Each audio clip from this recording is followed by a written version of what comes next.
como un buen zarape de Saltillo, como bienvenida en Veracruz, la emoción de un beso frente a frente, así se lleva México en la piel. Buenas tardes or buenos días, wherever you're at. My name is Cesáreo Moreno, and I am the Chief Curator and the Visual Arts Director at the National Museum of Mexican Art in the city of Chicago. And what that basically means is that I kind of oversee the exhibitions. So anything that hangs on the wall or sits on a pedestal or in a display case is sort of my responsibility. That's awesome. And for our people in Chicago, can you tell us exactly where the museum's at? Sure. The museum is located in the Pilsen neighborhood. Okay. Very well-known neighborhood. Lots to do there besides visit museums. Yeah, awesome. So how are you guys holding up with COVID? I'm sure you're probably not allowing visitors. How's this year been for you? Sure. So the pandemic and the quarantine has really shut down most of our usual activities. We've gone virtual with our exhibitions. And if you go to our website, you could see some of the videos, the activities, the programs, some of the artwork, a lot of things to see online. Physical gallery, our physical space is closed right now. Will be closed until next summer, until July of next year. We're one of the last free museums in the city of Chicago, maybe in the country. So actually the daily tickets and attendance dollars have not affected us as greatly as other things have, like our great gift shop sales. Obviously, in the gift shop are not what they used to be. Do you have an online store? We do. We actually have I'll link it. an online store and a lot of great things for pickup or for mail and delivery. Yeah. Awesome. Yeah, let's move on to Revolution Day, or watch me butcher this, Dia de la Revolución. That's pretty good. Would you like to take over? Sure. So yeah, today is the day that Mexico and its citizens across the Americas celebrate or remember the revolution. The Mexican Revolution was the first war that started in the 20th century, and it was a 10-year war, and it was a horrible war. It was a time when Mexico really tore itself apart and really at some points looked like it wasn't going to survive. Everybody was united at the start of the war against Porfirio Diaz. He was a president/dictator who ruled over Mexico for a couple of decades, a little over a couple of decades. And he modernized the country, but he really sort of trampled the rights and the freedoms of the individuals. He took advantage of the poor, the indigenous, and finally Mexico rose up in 1910 against him, against his regime, but soon after that realized that the people who were heroes one week would be villains the next week. It's very complicated, and there were many players. Many of them are well known today. Pancho Villa, Emiliano Zapata, Francisco Madero, Álvaro Obregón. There are many heroes and people who opposed each other at some point. And after 10 years, finally around 1920, 1921, the war ended and Mexico really took a turn and became the nation that it is today. A lot of the culture, a lot of the arts, a lot of the way Mexico is today is a direct result of that Mexican Revolution that started in the beginning of the 20th century. Yeah, what's that saying? Absolute power corrupts absolutely. Does that seem to be the case? Yep. Exactly. Seems like it was in my research that I've done. It seems like you had the dictator aspect, and then the people that came up again corrupted absolutely. So, do you see any parallels between that and modern day, or are we in a much better place? I think when you really look at the Mexican Revolution, what caused it, how it sort of panned out, you see human nature. and we're still human today, and we may not be repeating the exact mistakes of the past, but we're getting really close to some, and of course exhibiting many of those human traits that sometimes create conflict, and wars and just disagreement. So yes, I think that we have a lot to learn from the Mexican Revolution, if we just study some of the mistakes they did and try to avoid those pitfalls today, as difficult as it may be. Do you have a couple of the biggest mistakes, almost like bullet points that you could Sure, I like point guess. out? Yeah. So, I mean, kind of like, similar to what you were saying a little while ago, how power corrupts. And I think if we really look at the problems, it's a problem of listening and empathy. It's a problem of sort of thinking that your strategy is the best, the only strategy. And compromise is kind of something that is seen as a weak trait. Those are kind of the pitfalls, I think, that today we could look at them and realize that we might be repeating them in different ways or unique ways, but certainly a lot of that is still around. One of the good things, if I may, one of the good things that came out of the revolution are the arts. I work at a fine art museum, where we talk and discuss culture and history and the arts. And that period right after the Mexican Revolution really transformed the nation, in part because of the arts.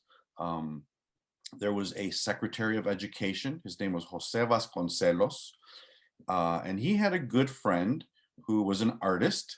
Dr. Atl was sort of his screen name.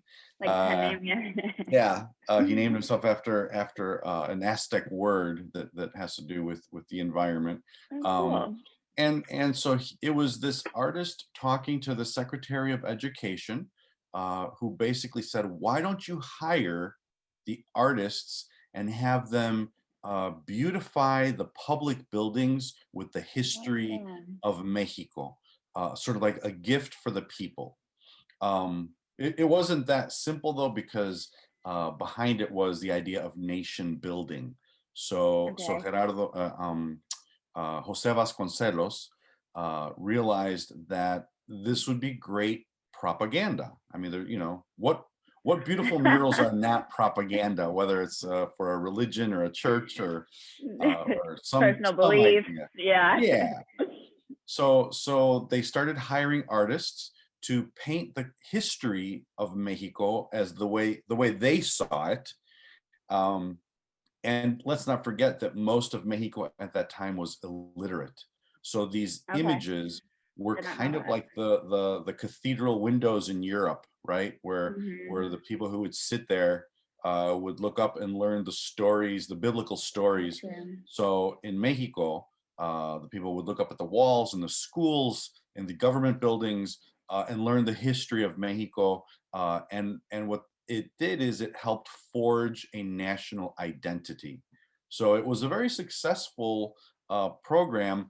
And yeah, you could look at it like propaganda and nation building, but it was also the arts at the service of society.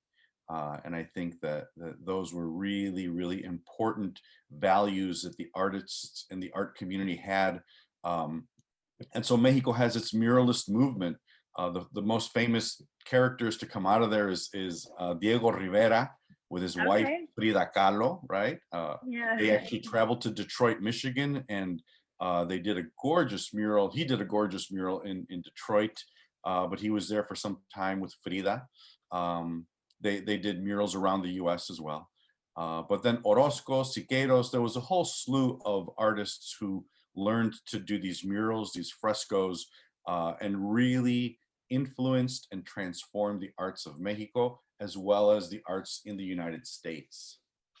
Wow. Okay, I'm gonna have to definitely link or like put up some pictures of especially that Detroit mural. That sounds incredible. And we have people. It's interesting you mentioned Frida Kahlo. Obviously, that's one of the most famous women of all time, almost. Was she a player in the revolution or post-revolution at all? We have a lot of strong women in our company, and I'm sure they'd love to hear about her. Sure. You know, the role of women in the revolution was very strong. There were the soldier women, the soldaderas, also known as Adelitas, who they didn't just follow their men around the country in battle, but they picked up guns, they shot, they fought, they were warrior women. And an artist like Frida Kahlo later on becomes sort of a cultural warrior for Mexico. She adopts a lot of the traditional ways of dressing. She adopts a lot of the traditional art forms. She certainly celebrates the indigenous and the popular arts that are coming from different regions of Mexico. And along with her husband, Diego, they really identified with Mexico so strongly that they became icons. So now people look at Diego and Frida and they see icons of Mexico in the 20th century. Obviously, Frida has surpassed Diego and many other artists, and she's an icon now also for women, for LGBTQ communities. She is a symbol for many people, disabled individuals.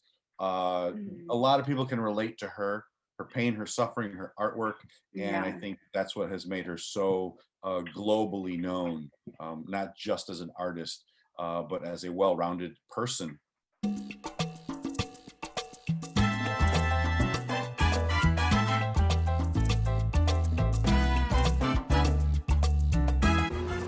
We're going to make the Oaxacan Old Fashioned, trying to make some tequila drinks that are not as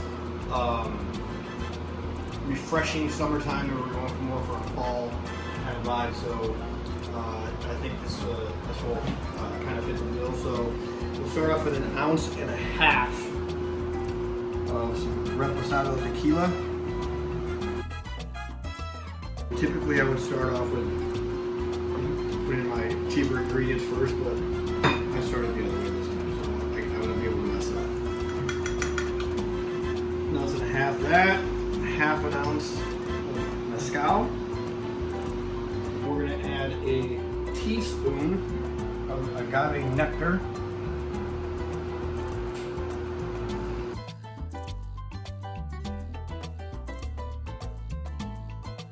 And 2 dashes of Angostura bitter. So it has the,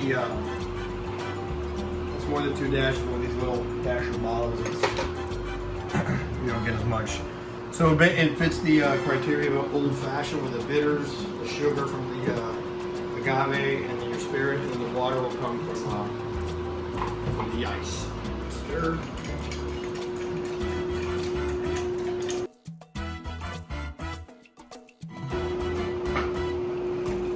There's a big rock.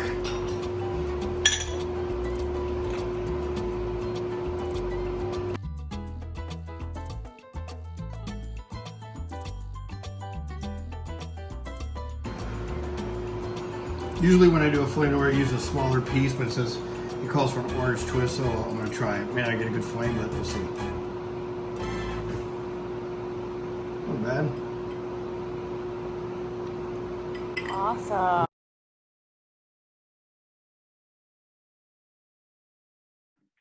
That's an interesting thing, I think, about art in general. And I think there's different levels of like cognition and awareness about how much art affects our lives. There's people who are at the top who are very, very aware of it and love art. There's people who love art, but I don't think realize how much they love art. It's kind of just ingrained in their daily lives and they don't like think of it or categorize it or anything.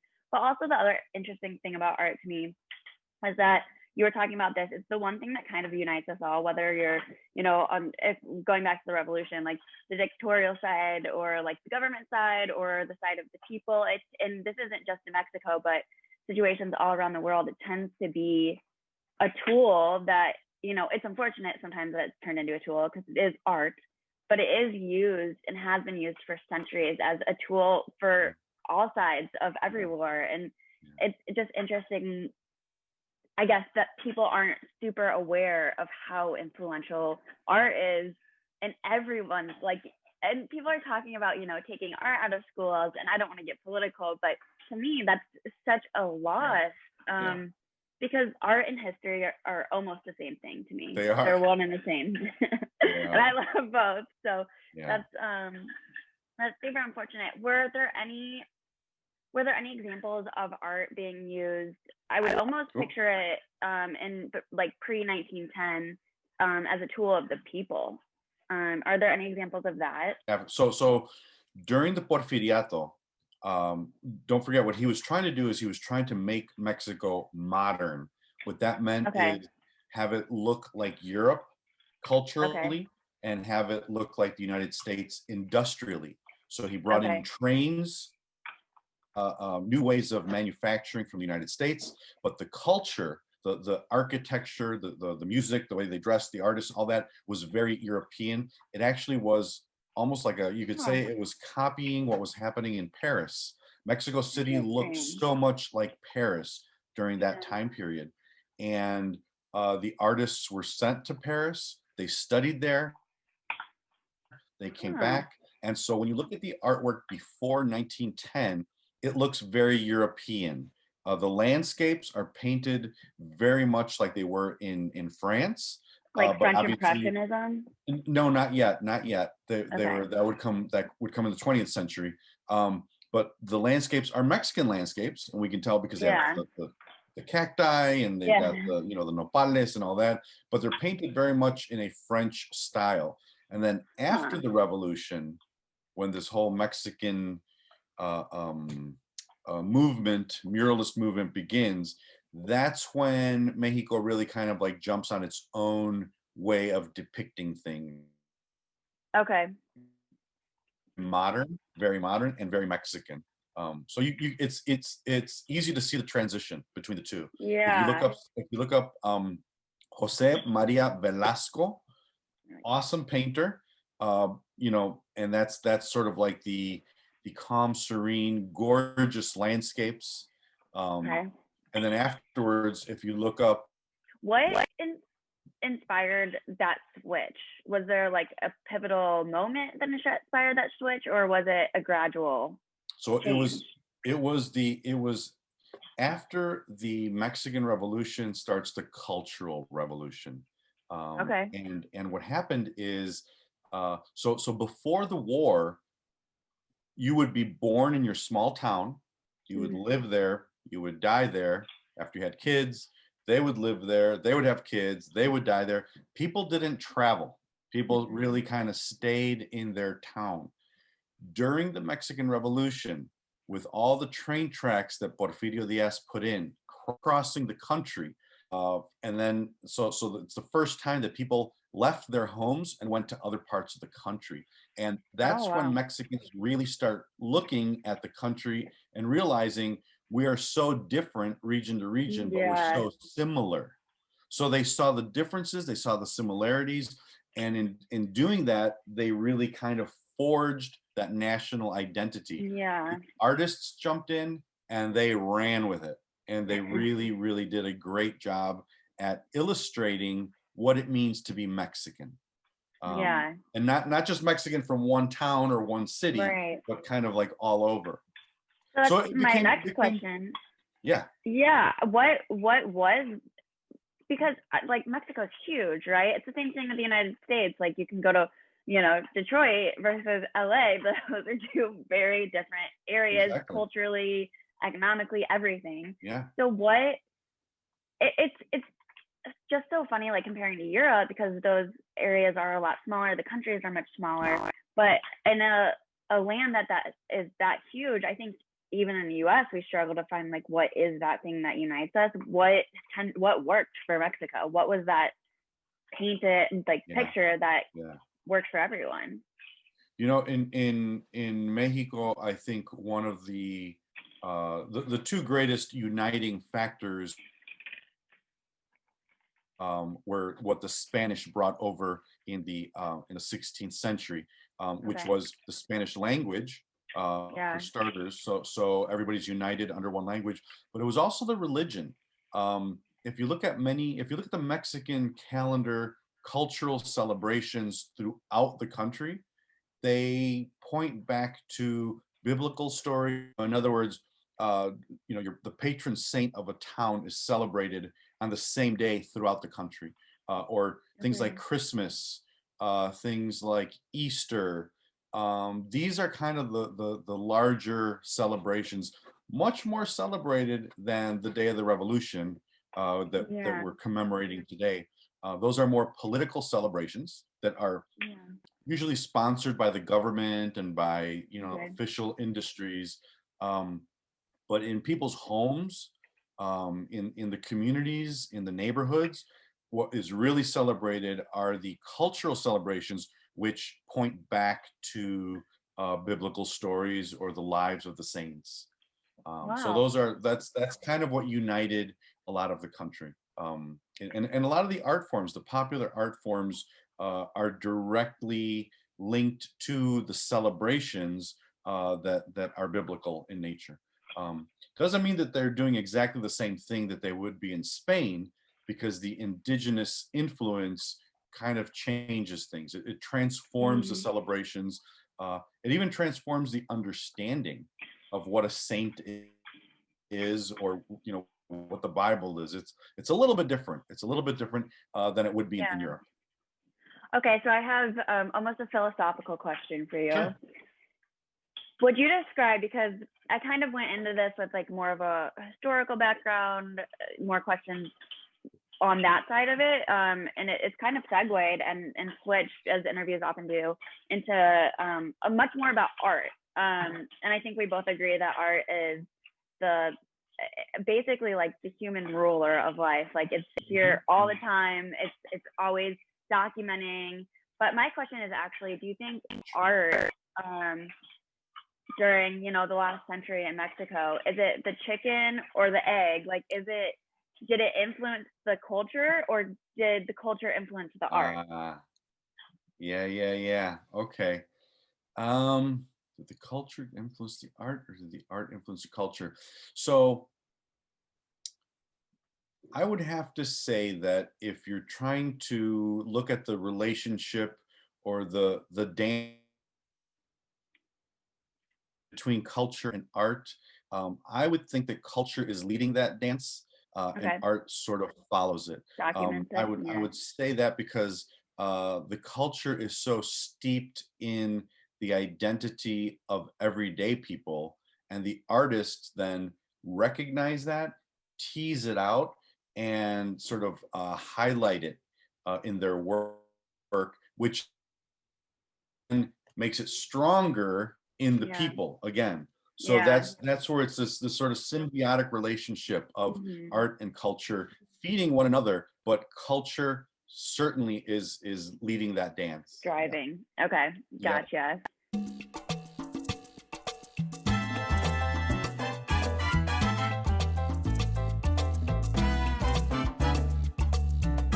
We're doing the Almond Brother cocktail from Death & Co. This is definitely more of a fall. It's got maple syrup in it, some almond stuff, obviously. So basically, it takes 1/4 ounce of maple syrup.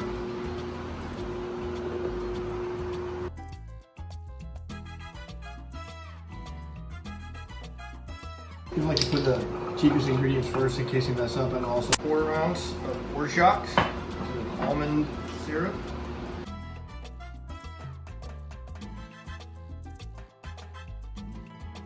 3/4 ounce of lime. So always use fresh limes and lemons and citrus.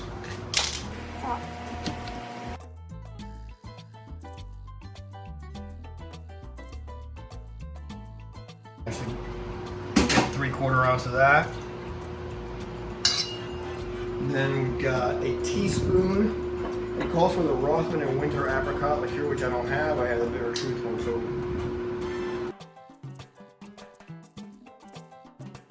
1/4 ounce of amaretto.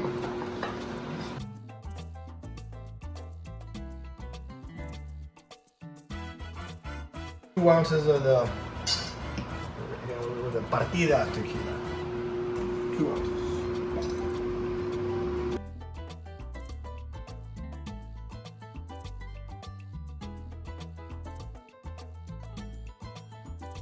Do a double strain. What is the purpose of a double strain? I'll show you when all this goes through. You're always going to get a bunch of ice chips. So it gives you a little bit of a cleaner drink. You're not getting into that stuff. You see there's some ice chips in the strainer. Oh, okay. And it calls for no garnish.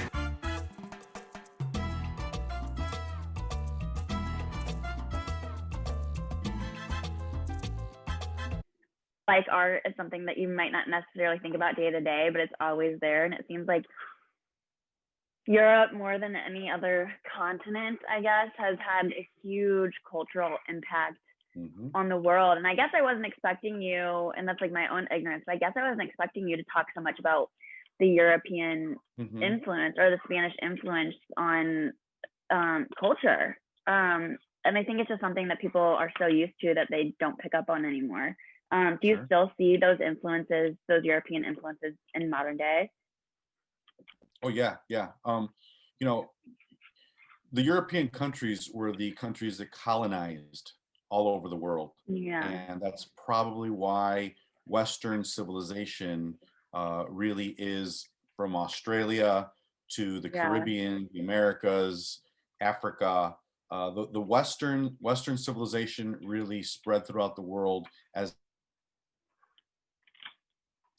and here we are, 500 plus years later, and the European presence and culture is still very strong. Whether it's biblical Christian ideas, morality, stories from the Bible. Think of how many countries celebrate Christmas in a similar fashion.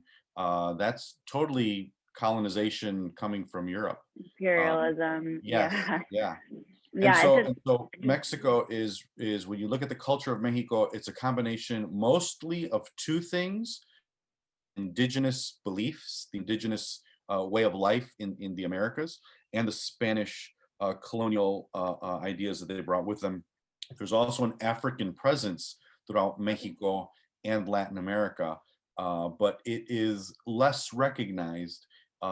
It's less recognized mainly because of the numbers and because it was intentionally taken out over the past 500 years. The African influence is there, and you can easily see it and measure it, but it's just not overt, especially in Mexico, where there were millions of indigenous people, right? So they were the indigenous were by far the majority, and the Spanish were actually the minority during the colony.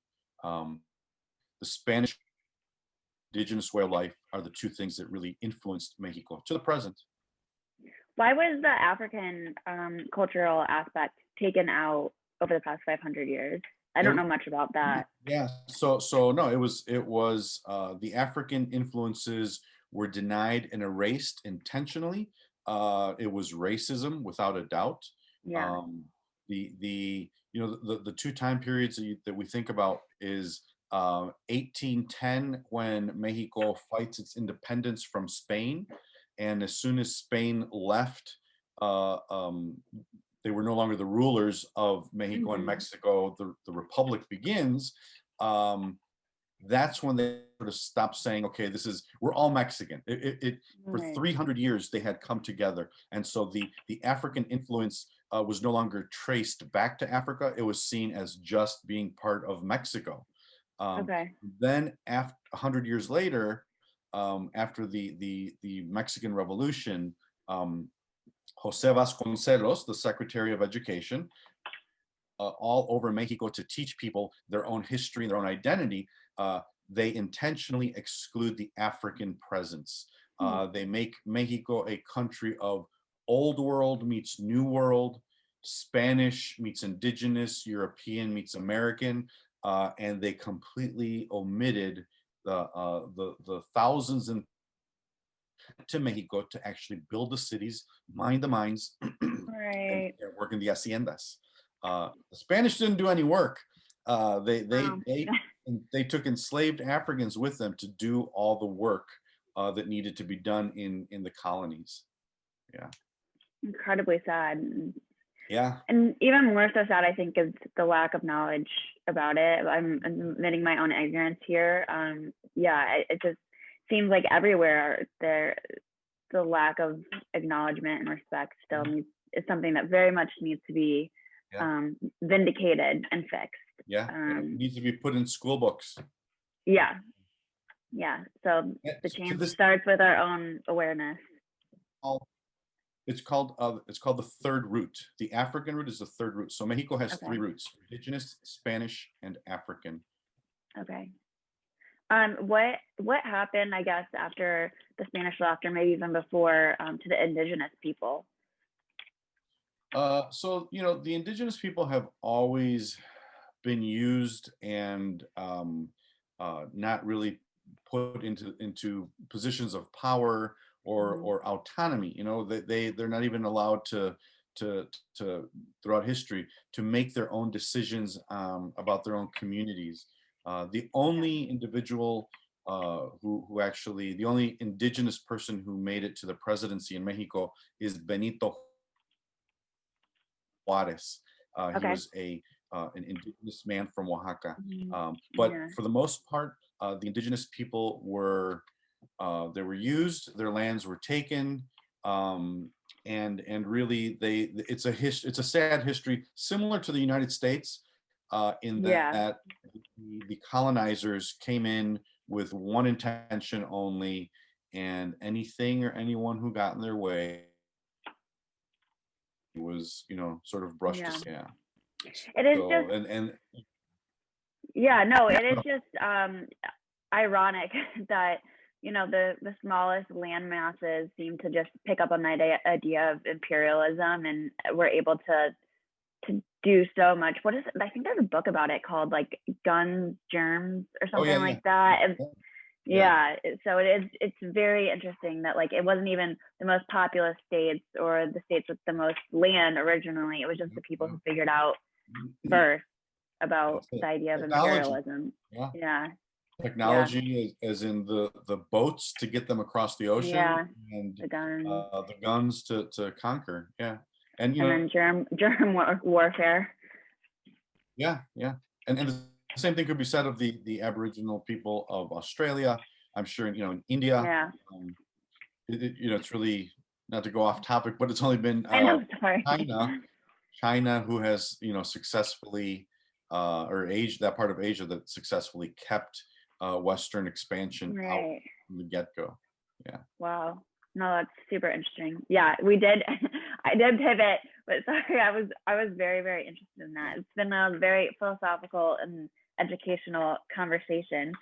I don't want to keep you too much longer, but I guess just to bring us back to the original topic, and kind of throwing in art back in there as well.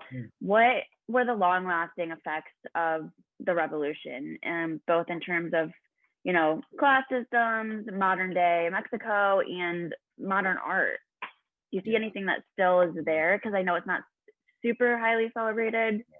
I think the long-lasting effects of the Mexican Revolution in Mexico, for good or bad, it would be the PRI. They are still. They pretty much have a hold on all Mexican government. Mexico doesn't have a two or multi-party government. I mean, they do exist, but it's still the revolutionary government that calls the shots in Mexico. So that's probably the longest lasting influence from the revolution in Mexico today, is the governing party. In the arts and culture, it is certainly a recognition and celebration of the regional pride that the different towns have. So a celebration of the mountains and the way the people up there celebrate, or the desert, or the ocean. It's an acceptance, understanding, and celebration of the popular arts throughout Mexico. That is definitely a part of it. And in the United States, one of the greatest influences of the Mexican Revolution and the muralist movement afterwards is the WPA. President Franklin Roosevelt, similar story, had an artist friend, George Biddle, and George was very familiar and loved Mexico, and said, hey, the artists down there are helping the government, and they're helping create a national pride, and you should consider it. So Roosevelt, in around 1935, during the Great Depression, artists decorate the post offices and the schools and the public buildings with scenes and images of life in the United States. And so we end up with all these murals that are, they're romanticized visions of life in this country, but it really did connect with the everyday person. And so again, here we have art at the service of society, people looking at them, feeling proud of who they are, where they come from, and really sort of dance that we talked about before, where art influences culture and vice versa. So the WPA mural program in the United States was a direct result of the success of the murals in Mexico. And it's a similar story with a president who has a friend who happens to be an artist, has a great idea. It's that creative mind. Yeah. You need to be surrounded. I think the best thing you can do in life is surround yourself with creative people. That's it. Otherwise, life gets too boring.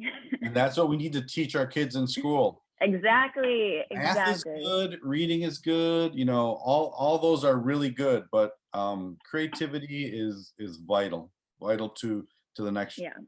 I think it's important too that you can have a kid that excels in math, a kid that excels in science, one that excels in literature, one excels in the arts, and they can all be equally beneficial to community and society and your country. So I think it's really important. I think that's the takeaway from this.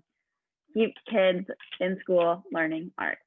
So important. Interesting. I feel like I've learned so much this morning and made so many different connections between things I already knew, but I guess I didn't. I was awakened is how I'd describe it. So I think this is going to be awesome. I think so many other people are going to learn a lot. Do you have anything else that you would like to add, or would you like to plug in anything? Sure. Little invite maybe. Hopefully everybody is staying home safe and healthy. But once we are past all this, if you ever find yourself visiting Chicago, please come by, enjoy the artwork at our museum. We have gorgeous exhibitions. We've got a great gift shop, and the neighborhood has terrific food. So no reason to stay away from the National Museum. It does have terrific food. Awesome. I will link that. And then in the meantime, there might be virtual tours. You guys Yes. I thought you did a little bit of that, right? Yes, we have the virtual tours. We have free tours on Saturday and Sunday in both Spanish and in English languages. Those are going through December 13th. And that's for our Day of the Dead exhibition. And they're free. You just have to register in advance. Awesome. Thank you so much, Cesáreo. It's been a pleasure. And I consider it an honor. I've learned so much just personally from you today.